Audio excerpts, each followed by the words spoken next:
Salut, chers abonnés, chers passionnés de l'informatique. Alors, cette fois-ci, nous allons voir le module Word et nous allons nous entretenir avec vous sur quelques éléments de façon théorique. Et à l'issue de cette vidéo, vous pourriez bien sûr utiliser Word. Voilà, si toutefois, bien sûr, vous vous appliquez aux différentes mises en forme, aux différentes règles, aux différentes procédures, aux différents processus et différentes procédures que nous allons vous montrer. Alors, comme je l'ai dit, c'est notre deuxième module Word. Et voilà. Comme définition, on peut définir Word comme étant un logiciel de la famille des traitements de texte, voilà, qui permet bien sûr de gérer naturellement des données de type alphanumérique, d'insérer des données de toute nature, de les organiser, de les présenter et de les étudier. Voilà. L'écran Word, c'est-à-dire la fenêtre Word, est composée d'une fenêtre par document et chaque fenêtre propose le document ouvert ainsi que tous les outils permettant de le manipuler. Voilà, nous avons déjà vu cela et bien sûr, voici comment ça se présente un peu et lorsque nous allons bien sûr commencer l'application, vous allez voir. Et nous avons déjà vu dans une autre vidéo passée où nous avons présenté une fenêtre. Voilà, Windows, c'est un peu la même chose. Et donc, nous allons continuer de façon théorique. Alors, pour bien utiliser le logiciel Word, il faut bien sûr distinguer plusieurs étapes dans son utilisation. Et ces étapes-là sont entre autres le choix du modèle, c'est-à-dire le document que vous voulez éditer là, c'est quel genre de document, c'est quel type de document. Voilà, en fonction de ce type de document, bien sûr, vous pourriez choisir le modèle à partir des heures, à partir bien sûr voilà, de la présentation. Quand vous ouvrez Word, vous verrez cela. Nous allons revenir sur ça lorsque nous allons commencer les applications. Voilà. Les types de documents, ça peut être un CV, ce curriculum vitae, une lettre de motivation. Ça peut être une affiche que vous voulez faire. Bien sûr, avec Word, c'est possible. Ça peut être aussi beaucoup d'autres choses, des cas de visite ou bien un document, c'est-à-dire une œuvre même. C'est possible. Et alors, en fonction de ce type de document-là, vous allez choisir ce qui correspond un peu de mieux, le mieux. Voilà. Et après cela, évidemment, il y a la saisie du texte. Voilà, c'est-à-dire tous les données que vous allez faire entrer dans votre document. Et après avoir saisi, bien sûr, le texte, il faut respecter, bien sûr, la notion des paragraphes. Voilà. Et après cela, il y a la mise en forme du texte, ce qui va enrichir vraiment sa présentation. Voilà, c'est-à-dire la police d'écriture, les thèmes de police, voilà, et les tailles, et ainsi de suite, les couleurs et autres. Il y a aussi la vérification qui est vraiment indispensable, voilà, afin de bien sûr voir, voilà, si les mots sont bien écrits, si c'est en français, bien sûr, voilà, vous devez bien sûr configurer, voilà, et l'état de votre machine ou bien la langue en français, et comme ça, la machine va vous aider bien sûr à corriger et à vérifier les orthographes de votre texte, de votre document. Voilà. Et après cela, voilà, il y a bien sûr l'insertion des graphiques, des images, des objets incorporés. Il y a beaucoup de choses que vous pourriez bien sûr insérer, voilà, pour vraiment enrichir le texte. Voilà. Alors, il y a la mise en page, voilà. La mise en page, bien sûr, ça peut être de façon paysage, voilà, ou bien une orientation portrait. Et aussi, il y a la taille. Voilà. Si vous voulez imprimer sur une feuille format A4, vous allez bien sûr voir au préalable, au niveau de la taille du document, la taille de la page et choisir ces éléments-là. Sinon, si c'est un format A3 ou A5, voilà, ça dépendra vraiment. Et donc, tout cela, c'est à voir. Et aussi, vous pouvez jouer au niveau des marges, au niveau des entêtes et des pieds de page, les numéros de page et autres. Voilà, c'est ça qui concerne la mise en page et que nous allons voir par la suite. Et après avoir fait tout cela, il y a l'aperçu avant impression. L'aperçu avant impression va déjà vous indiquer comment est-ce que votre document va se présenter après impression. Voilà, ça c'est très important. C'est très important si toutefois vous voulez imprimer votre document après édition.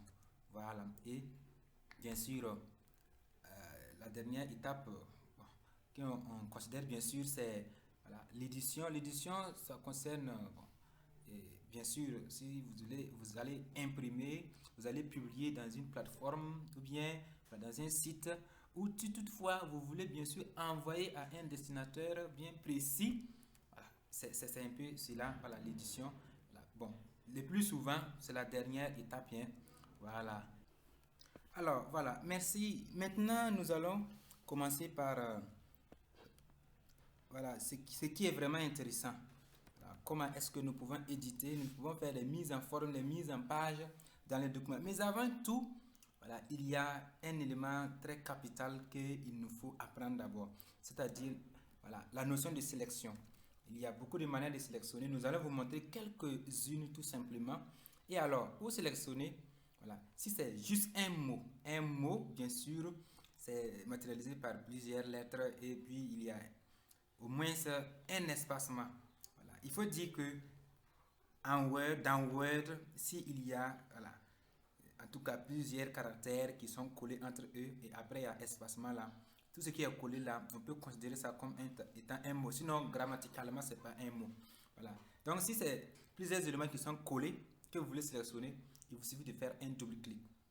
Voilà. Ou du moins, si c'est un mot, voilà, c'est un double-clic seulement. Si on parle de double-clic, bien sûr, c'est double-clic gauche sur la souris.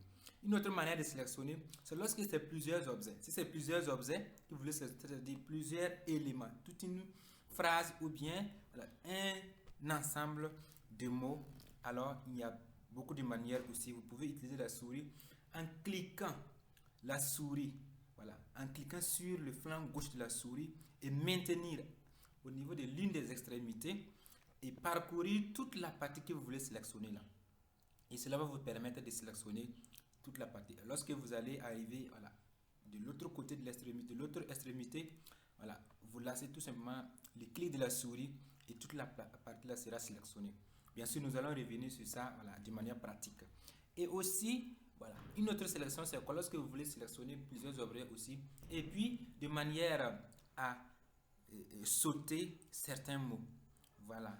Et dans ces cas, il faut maintenir contrôle et utiliser voilà, les manières de sélection qu'on a déjà vues là. Voilà, c'est-à-dire un double-clic sur un mot ou bien un clic maintenu et parcourir la partie. Voilà. Et lorsque vous lâchez la souris, vous maintenez toujours contrôle et vous partez faire une sélection et ça marche normalement. Alors, lorsque vous allez bien sûr vous mettre en application, vous verrez qu'il y a plusieurs sortes de sélections qu'on ne va même pas vous apprendre. Si en tout cas vous vous appliquez beaucoup, vous allez apprendre beaucoup. Et donc, nous commençons maintenant au niveau de l'onglet accueil. Voilà, ça nous permet bien sûr voilà, à une initiation de faire beaucoup de mise en forme. Et donc, l'onglet accueil est subdivisé en plusieurs commandes. Et au niveau de la commande presse-papier, nous allons voir comment copier. Il vous suffit tout simplement de sélectionner d'abord. Voilà. La sélection est capitale et allez cliquer sur cette icône-là. Voilà. Dans d'autres cas, bien sûr, vous n'allez pas voir l'instruction copier à côté. Mais même si vous ne voyez pas l'instruction à côté, voilà, il faut voir cette icône-là, les deux feuilles superposées là. C'est ça qui vous permet de copier. Lorsque vous cliquez sur ça, la copie est bien faite et il vous suffit tout simplement voilà, d'aller faire, voilà, d'aller coller à quelque part. La copie est faite et la machine garde ça en mémoire. C'est comme cela. Et donc, si c'est pour couper aussi, voici l'icône qui est là. C'est les petits ciseaux là que vous allez chercher, c'est au niveau des presse-papier. Voilà. Toujours dans l'onglet accueil et au niveau de la commande presse-papier. Voilà. Et donc, comme au niveau de copier là, vous pouvez voir bien sûr l'instruction couper ou comme vous pouvez ne pas voir cela. Voilà. Et même si vous ne voyez pas, recherchez bien sûr au niveau de la commande presse-papier le petit ciseau. Voilà. Et maintenant, pour aller coller, voilà, vous partez, voilà, vous ouvrez la nouvelle destination voilà, et vous repartez cliquer sur cette icône là. Voilà. Et attention, pour coller là, il ne faut pas cliquer sur le petit point parce que bon, ça peut vous embrouiller si vous êtes en phase d'initiation.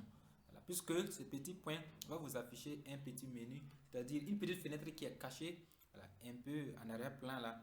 Et ça va vous montrer plusieurs types de collage. Et nous, voilà, ça ne nous intéresse pas lorsque nous sommes en phase d'initiation. Et donc, nous continuons toujours au niveau de l'onglet accueil. Nous passons au niveau de la commande police. Au niveau de la commande police, voilà, il y a ce qu'on appelle les thèmes de police ou bien la police, voilà, de façon conventionnelle, tout simplement. Et vous verrez bien sûr un petit carreau où il y a une instruction de ce genre-là. Et dans la plupart des cas, vous verrez que c'est Calibri, voilà, qui sera là-bas. Vous pouvez ne pas voir le corps, mais vous verrez Calibri. Dans certains cas, vous verrez aussi le corps ou bien Calibri Light. Voilà. Tout simplement, cela vous permet de changer la couleur, comment dirais la police de votre texte. Et la police, c'est quoi? C'est en quelque sorte le style d'écriture. Vous savez, bien sûr, quand on prend l'exemple dans une classe donnée, voilà, et la manière d'écriture de Pierre n'est pas égale de la même chose à la même chose que Jean. Voilà. Ainsi de suite pour Juliette ou bien pour voilà, Aminata. C'est comme cela. Et c'est un principe, voilà, et sur cet élan-là que Word aussi vous propose plusieurs manières d'écriture et à vous de vraiment voir ce qui est adéquat, voilà, pour vous. Et après cela, juste à côté, vous verrez ce petit icône-là. Voilà, ça, c'est la taille de police. Et la taille de police, bien sûr, c'est la grandeur, voilà, ou bien sûr, l'épaisseur de votre inscription, de votre outil, ou bien du texte, en fait, que vous avez saisi là. Voilà. J'ai envie de vous dire la taille, voilà, de la police que vous avez, voilà, intégrée. Quand on parle de police, bien sûr, c'est les écritures. Voilà. Et donc, la suite, c'est quoi? C'est la mise en gras, l'italique et puis le soulignement. Voilà. C'est un peu comme cela, c'est bien ordonné. La mise en gras, c'est le G, l'italique, c'est le I, et puis le soulignement, c'est le S. Alors, la mise en gras, c'est quoi? C'est comme aussi un style d'écriture, c'est-à-dire une police donnée, mais ça sera de manière grasse, c'est-à-dire plus foncé que voilà, la police précédente.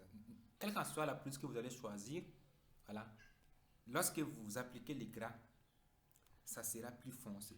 Mais attention, il y a des styles d'écriture, c'est-à-dire des polices qui prennent déjà en compte la mise en gras. En principe, ça ne va pas sélectionner la mise en gras pour vous dire que ça a été mis en gras, mais lorsque vous allez mettre en gras, ça ne va rien changer. Parce que ce thème de police-là, voilà, a déjà une certaine marque grasse. Voilà, c'est comme ça. Et en ce qui concerne, bien sûr, la mise en italique, bon, c'est une écriture de façon penchée. Voilà, nous allons voir bien sûr par la suite. Et ce style-là est utilisé, voilà, le plus souvent pour matérialiser ou bien pour marquer une citation ou bien voilà, un proverbe et autres. C'est-à-dire une citation en général. Si vous voulez citer un proverbe, voilà, comment dirais-je, le titre d'une œuvre, voilà, c'est comme ça, vous pouvez mettre ça en italique ou du moins mettre ça entre guillemets.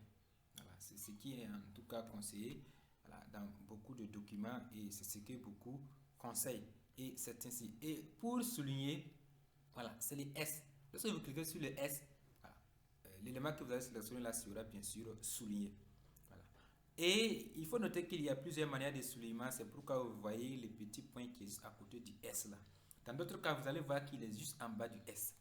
Et dans tous les cas, vous cliquez sur le petit point et alors il va afficher une petite fenêtre qui va laisser voir plusieurs manières de soulignement. Et à vous de choisir ce que vous voulez. Ça peut être des traits, voilà, ça peut être des traits pointillés, ça peut être un trait vraiment épaisseur grande. Là, vous verrez bien sûr l'épaisseur aussi, quel qu'en soit le type de soulignement que vous allez choisir là. Vous pouvez bien sûr changer l'épaisseur aussi. Voilà. Une petite remarque avant de continuer. Au niveau de la taille de police, comme au niveau de la police elle-même, lorsque vous avez déjà l'instruction donnée, c'est-à-dire une police donnée que vous voulez, voilà, et il vous suffit tout simplement d'enlever les calibres corps là et puis d'intégrer voilà, l'instruction, c'est-à-dire le titre de police que vous voulez là. Ou bien, voilà, vous cliquez sur le petit point et voilà, vous allez voir les différents types de police qui vont s'afficher. Au niveau de la taille aussi, c'est la même chose. Vous pouvez effacer les 11 et mettre la taille que vous voulez. Ça peut être une taille, voilà, bien sûr, un nombre décimal. Voilà, c'est possible. Vous mettez, par exemple, 20,75 il va prendre ça en compte. Voilà. Et puis vous tapez entrée et c'est OK. Alors, nous allons continuer. Voilà. Après cela, il y a la couleur de police et la couleur de surbrillance. La couleur de police est tout simplement, bon, en quelque sorte, la couleur du stylo que vous utilisez pour voilà, saisir. En principe, quand on considère que voilà, vous êtes en train de manuscrire sur du papier voilà, physique, vous allez utiliser bien sûr un stylo en couleur. Ça peut être noir, ça peut être bleu, ça peut être rouge, etc. etc. Et c'est la même chose aussi dans Word. Et là, on parle de couleur de police et il est matérialisé par ce grand A avec la barre qui est juste en bas du A. Et alors, bon, si toutefois vous venez d'ouvrir le document nouvellement, voilà, dans la plupart des cas, vous verrez que c'est la couleur rouge qui est là, même si quand vous saisissez, c'est la couleur automatique, c'est-à-dire le noir. Voilà. Et pour changer cette couleur, sélectionnez toujours le texte ou bien en tout cas le mot ou le groupe de mots voilà, auquel vous voulez changer la couleur de police. Et vous venez, vous cliquez sur le petit point. Vous allez voir les différentes couleurs qui sont prévues, qui sont accessibles. Voilà. Et vous allez choisir la couleur qui vous convient, tout simplement. Et la couleur de surbrillance, c'est quoi? C'est, comme son nom l'indique, une couleur qui surbrille sur l'écriture. Voilà, c'est comme cela. Ça veut dire, lorsque vous regardez par exemple, voilà, ce petit icône que j'ai représenté ici, la Calibri Core, vous voyez que Calibri Core est écrit en noir, mais il y a une couleur blanche au-dessus voilà, de cette inscription-là. C'est un peu une couleur de ce genre-là qu'on appelle tout simplement couleur de surbrillance. Et lorsque vous mettez la couleur de surbrillance, voilà, ça sera sélectionné comme tel. Voilà. Et ça va laisser bien sûr les caractères un peu en arrière-plan, en tout cas, ou bien à l'intérieur de cette couleur-là, tout simplement. Mais attention, si vous utilisez une couleur de surbrillance qui est la même couleur que la couleur de police, alors convenez-vous avec moi que vous ne pouvez pas utiliser un bic noir et écrire sur une feuille noire et vous allez voir quelque chose. C'est pas possible. Ou bien un bic de couleur blanche, voilà, supposons, bien sûr, sur un papier blanc, vous n'allez pas voir quelque chose. Et alors, ce sont des éléments à prendre en compte dans, bien sûr, vos mises en forme et vos mises en page. Nous restons toujours au niveau de l'onglet accueil, cette fois-ci au niveau de la commande paragraphe. Et au niveau de cette commande-là, voilà, vous voyez bien sûr, il y a les puces, les numérotations, voilà, les différents types d'alignements voilà, et l'interligne.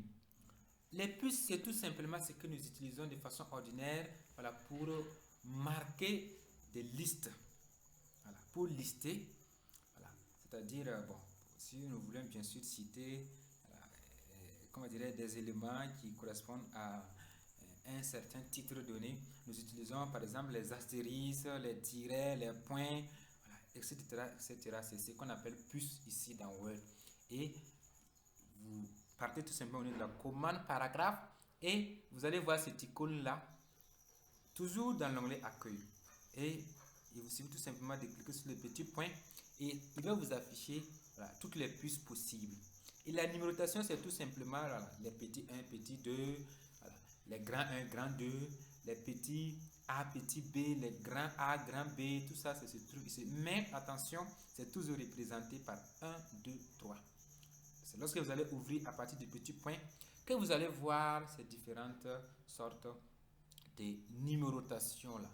Et l'alignement, c'est quoi? Voilà, c'est l'agencement de votre texte tout simplement. Voilà. Vous remarquez bien sûr que dans la plupart des cas, en tout cas, voilà, c'est l'alignement à gauche, c'est-à-dire au niveau de la marge gauche de votre feuille, c'est bien aligné de façon verticale. Et au niveau de la marge droite, voilà, vous voyez bien sûr l'icône qui présente bien. Alors, c'est comme cela. Les lignes sont voilà, de façon zigzagée et voilà, c'est pas bien respecté. C'est comme ça l'alignement à gauche. L'alignement à droite, c'est un peu le contraire de cela. Et l'alignement centré, bon, c'est un peu plus utilisé pour les titres ou bien en tout cas si c'est tout un texte, c'est pour les poèmes par exemple. Vous voyez que voilà, les lignes voilà, de chaque, comment dire, les phrases de chaque ligne est centrée au milieu de la page. Et ça se représente bien sûr voilà, exactement comme cela. Et l'alignement justifié, bon, c'est ce que nous utilisons dans la plupart des cas, c'est ce qui est conseillé en tout cas pour un document qui a une grande taille. Il faut utiliser l'alignement justifié pour que de part et d'autre des marges, ça soit très bien agencé, très bien structuré, très bien ordonné, voilà, de façon verticale. Et l'interligne, c'est tout simplement l'espace qui se crée entre les lignes. Vous voyez actuellement, voilà, quand vous disiez la commande, paragraphe, les puces, les numérotations, vous voyez qu'il y a un petit espace qui se trouve. On pouvait bien sûr les rapprocher encore, ou comme on pouvait aussi les écarter encore plus. Voilà, au fait, c'est genre voilà, d'espace-là, c'est cet espace-là qu'on appelle l'interligne. Et là aussi, vous voyez qu'il y a un petit point à côté. Vous cliquez là-bas et vous allez voir les différentes sortes d'interlignes. Voilà, il y a 1,0, voilà, 1,15, 1,50, il y en a beaucoup. Voilà, vous allez bien sûr ouvrir et choisir ce qui vous correspond tout simplement. Alors nous continuons au niveau maintenant de l'onglet insertion. Et au niveau de cet onglet, voilà, et nous abordons d'abord au niveau de la commande page. Et au niveau de cette commande, il y a ces trois éléments-là. Il y a la page de garde. La page de garde, c'est tout simplement voilà, une page qui va s'insérer bien sûr au début de votre document. Et en fonction bien sûr du modèle que vous avez choisi, vous pouvez voilà, revoir la page de garde ou bien en fonction du document que vous voulez éditer, voilà, vous cliquez au niveau du page de garde là, vous voyez qu'il y a un petit point là-bas, voilà, juste à côté, ça va ouvrir et ouvrir une petite fenêtre et vous laissez voilà, plusieurs modèles de pages de garde et à vous de choisir ce qui vous convient et de faire les modifications que vous voulez. Vous pouvez bien sûr choisir et si toutefois, bon, ça paraît vous intéresser, mais voilà, de façon ils ont fait là, ça ne vous intéresse pas totalement, vous pouvez bien sûr prendre et puis modifier. La page vierge, c'est bien sûr comme son nom l'indique, lorsque vous cliquez là-dessus, une page vierge sera insérée. Mais attention, c'est là où se trouve le curseur qu'on va voir plus tard. Voilà. Et le saut de page aussi, c'est la même chose. Là où se trouve le curseur, il y aura un saut de page. Ça veut dire qu'il va diviser la partie là en deux, l'autre en haut et l'autre en bas d'une page. Ça veut dire qu'il va voilà, les scinder en deux. Alors nous continuons au niveau de la commande tableau et là c'est spécifiquement voilà, le tableau qui est là et que vous pouvez insérer. Il y a un petit point. Lorsque vous allez cliquer, vous allez voir comment est-ce que vous pouvez insérer un tableau. Voilà, c'est toujours conseillé d'aller au niveau de insérer un tableau là. Là, voilà, vous allez bien sûr entrer le nombre de lignes, le nombre de colonnes que vous voulez avant de continuer. Voilà, cliquez sur OK et ça se passe normalement. Au niveau de la commande illustration, il y a les images et les formes. Voilà, les images et les formes. Nous ne voyons pas très bien la forme, mais reconnaissez que forme là aussi, c'est écrit forme et il y a un petit point juste en bas. Dans d'autres cas, ça serait juste à côté. Et bien sûr, lorsque vous allez ouvrir, voilà, il y aura plusieurs formes, voilà, des formes d'étoiles, des traits, des rectangles, des quadrilatères et autres, en tout cas des polygones, tout ça. Et c'est à vous de choisir la forme qui vous intéresse tout simplement. Et vous cliquez là-dessus et lorsque vous allez revenir sur la page, vous double-cliquez et il va venir. Ou bien, il y a d'autres manières d'insérer, bien sûr, après avoir sélectionné la forme que nous allons voir de manière pratique par la suite. Et l'image, c'est quoi? Voilà. Il y a les images en ligne, il y a les images aussi dans votre PC, tout simplement, dans votre ordinateur, dans votre machine que vous pouvez utiliser en hors connexion. Voilà. Et donc, quand vous cliquez sur l'image, il va vous afficher cela pour vous demander si vous voulez travailler en hors connexion ou bien si vous voulez aller au niveau de votre appareil. Voilà. Ainsi de suite, vous suivez seulement les instructions, c'est pas assez compliqué, c'est très simple et en tout cas c'est très intéressant. Alors, au niveau de la commande en-tête et pied de page, il y a les en-têtes. Les en-têtes, c'est tout simplement ce que voilà, nous insérons comme inscription en haut des pages. Et lorsque vous insérez une en-tête de page, ça se place automatiquement sur toutes les pages de votre document, quel qu'en soit le nombre de pages.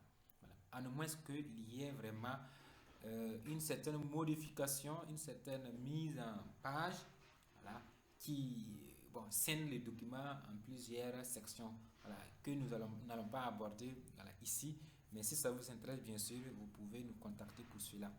Et les pieds de pas, c'est tout simplement aussi voilà, un peu le contraire. Ça sera au niveau voilà, des pieds de page, c'est-à-dire en bas des pages tout simplement. Voilà. Et là aussi, il y a beaucoup de petits points. Vous voyez les petits points, vous cliquez là-dessus et il va vous afficher beaucoup de sortes d'entêtes ou de pieds de page. Et vous cliquez là-dessus, il va vous laisser en tout cas un champ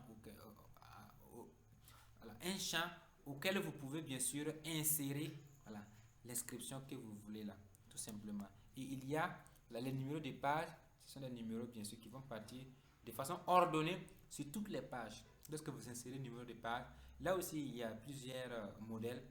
Vous choisissez le modèle qui vous plaît et il va insérer automatiquement sur toutes les pages. Voilà. Donc nous abordons cette fois-ci la commande symbole. La commande symbole, il y a les équations et il y a les symboles. Voilà. Les équations, bien sûr, c'est mieux lorsque nous allons faire la phase pratique. Vous allez mieux comprendre et bien sûr, c'est très intéressant. Et les symboles aussi, retenez bien sûr que les symboles vont vous permettre, bien sûr, voilà, de saisir du texte dans d'autres langues, c'est-à-dire l'arabe ou bien le moré, le djoula, voilà, ainsi de suite, puisqu'il y a les différents caractères qui concernent l'alphabet de ces langues-là, qui sont, voilà, bien sûr, voilà, prévus au niveau des symboles. Alors nous continuons. Au niveau de l'onglet création maintenant, nous allons voir voilà, au niveau de la commande arrière, plan de la page, voilà, la notion de filigrane, la notion de couleur de page et la notion de bordure de page. Voilà. La filigrane, c'est quoi? C'est une inscription qui se place en arrière-plan. Ça peut être de façon horizontale ou ça peut être disposé aussi de façon voilà, oblique. Voilà, oblique, c'est-à-dire diagonale, tout simplement, en arrière-plan. C'est pour matérialiser, bien sûr, bon, les documents, les thèmes que ça aborde, ou bien, voilà, les titres, si c'est pour une entreprise, tout ça là. Voilà. Et nous allons voir ça voilà, par la suite.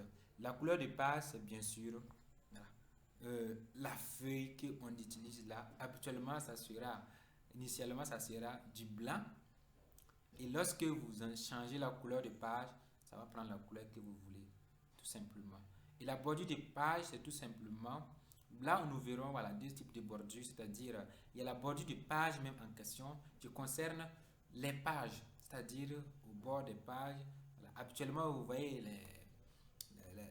je veux dire quoi, les fleurs, les formes, les maisons, ou bien en tout cas différents insignes comme ça qu'on peut mettre autour des pages. Quel que soit le nombre de pages que comporte le document, voilà, vous pouvez faire en sorte que voilà, ça prenne toutes les pages, comme ça peut aussi prendre tout simplement la première page ou bien une certaine partie du document tout simplement. Et le deuxième élément que nous allons voir au niveau de bordure de page là, c'est la bordure de paragraphe, c'est-à-dire encadrer tout simplement un paragraphe au lieu de toute la page, ou bien encadrer des mots au lieu de toute la page, tout simplement. Et après cela, voilà, c'est ce que nous allons voir au niveau de l'onglet création et nous allons passer au niveau de l'onglet disposition pour terminer. Et là, au niveau de la commande mise en page, nous allons voir l'orientation voilà, du document. Voilà. L'orientation des pages, ça veut dire, ça peut être de façon portrait, voilà, suivant bien sûr la longueur ou bien de façon paysage suivant voilà, la largeur tout simplement. C'est ça l'orientation voilà, voilà, du document. Et il y a la notion de colonne. Colonne, c'est tout simplement, voilà, vous voyez bien sûr ici, par exemple, nous voyons ici l'onglet création, l'onglet disposition. Voilà. Et ne considérez pas le trait. Hein, voilà. Nous pouvons bien sûr mettre un trait comme nous pouvons ne pas mettre un trait. Voilà. La notion de colonne se présente ainsi en Word. Puisque ce n'est pas dans un tableau, mais c'est les textes même que nous voilà, divisons en colonnes. C'est un peu cela, la notion de colonne. Et c'est la fin. Je vous remercie vraiment. Que Dieu vous bénisse et que, en tout cas, voilà, beaucoup de bonnes choses pour vous, pour votre famille et pour tous vos proches. Et je vous attends maintenant pour la phase pratique. Voilà, portez-vous bien voilà, et à très bientôt.